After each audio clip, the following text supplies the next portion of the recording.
Let's talk more about what Linda just talked about, the Manhattan DA's investigation into Neely's homicide. Here to break it down is Jeremy Saland. He's a former assistant prosecutor in the Manhattan DA's office. Jeremy, thank you so much for joining me. As you saw in Linda's live shot there and what she talked about, there's a lot of emotion in this case. And witnesses say that Neely was harassing other passengers on the subway. So what evidence would Alvin Bragg's office likely be looking at here in this case?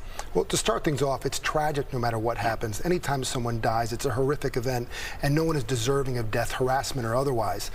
The district attorney is going to have a big job in front of him because of all the emotion involved and because of what ultimately happened. But what does he need? He needs witnesses to identify what specifically happened. There is a video, but that's just a moment in time, and that doesn't reflect well for Mr. Penny, because Neely is not at that point really fighting back, if anything, but want to speak to witnesses. Is there anyone else who has a video? Are there 911 calls either at that moment, if there was reception, or shortly thereafter? Even from the platform where Neely got onto the subway car, what was happening? Because again, if someone is harassing another individual, that is not necessarily the imminent threat of danger that would justify a response. Right.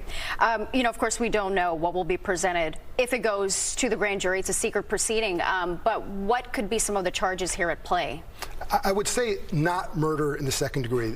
You'd be hard-pressed to prove beyond a reasonable doubt or even find reasonable cause to believe that Penny was acting intentionally. That was his actual objective and goal, to kill another person. I don't think that would pass the sniff test.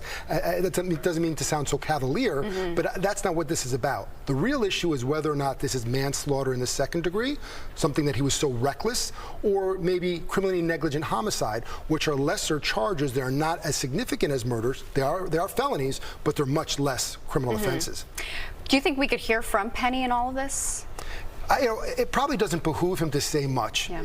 Ultimately, he may have the opportunity, if she decides to exercise that, to testify in a grand jury and share what happened and whether or not Neely was that confrontational and there was a real risk of imminent danger. Moreover, if he's so inclined, he and his attorney can speak with prosecutors outside the grand jury, explain what happened, learn a little bit about him. We call that a queen for a day, or a proffer agreement, which would protect him from those statements necessarily be used against him at a later proceeding. So when we look at that video, we saw a couple other people too holding down Neely. Could they face any charges? Could is a very open term. Yeah. I would expect not. I would expect that they're not rising to the level necessarily of accomplices. They weren't the ones who were using the chokehold. They weren't the ones holding Mr. Neely down around his neck for whatever period of time. So I wouldn't expect they'd be accomplices in the eyes of the law, though you better believe they are going to be witnesses that if they do not comply, they very well may be subpoenaed to a grand jury. Okay, well, all right. Jeremy, thank you so much for breaking this down, and more to come too.